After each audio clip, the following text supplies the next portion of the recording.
இப்ப 24 ஆண்டுகளில் தனிவட்டி வீதத்தில் 4 மடங்காகிறது. 4 மடங்காகுது, 3 மடங்காகுது, 2 மடங்காகுதுன்னா அசலை வந்து ஒரு பங்காக வைங்க. சோ ரிமைனிங் ஒரு பங்கு 4 பங்குல ஒரு பங்கு அசல் அப்படின்னா ரிமைனிங் என்ன 3 பங்கு. ஒரு தொகைன்னு மட்டும்தான் கேட்டிருக்காங்க. அந்த தொகை எவ்வளவுன்னு கொடுக்காதனால நம்ம 100ன்னு வச்சுக்கிறோம். ஃபார்முலா என்ன PNR/100 ஈக்குவல் SI.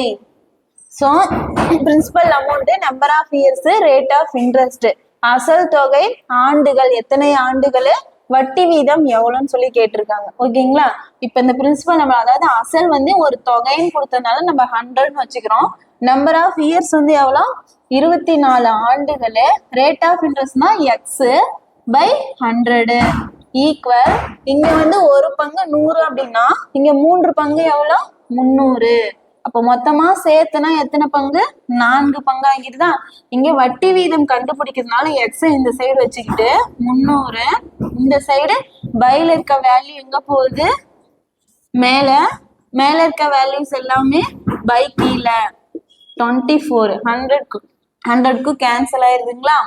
ஸோ 24 நம்ம கேன்சல் 2 டேபிளால கேன்சல் பண்ணோம் அப்படின்னா 12 2s are 24, 1 2s are 2, remaining 1, 5 2s are 10, 0. So 6 2s are 12, 7 2s are 14, remaining 1, 10, 5 2s are 10. அப்போ X equal 75/6ன்னு வருங்களா. நம்ம 7 டேபிளால 6 டேபிளால நம்ம போட்டோம் அப்படின்னா 75 6.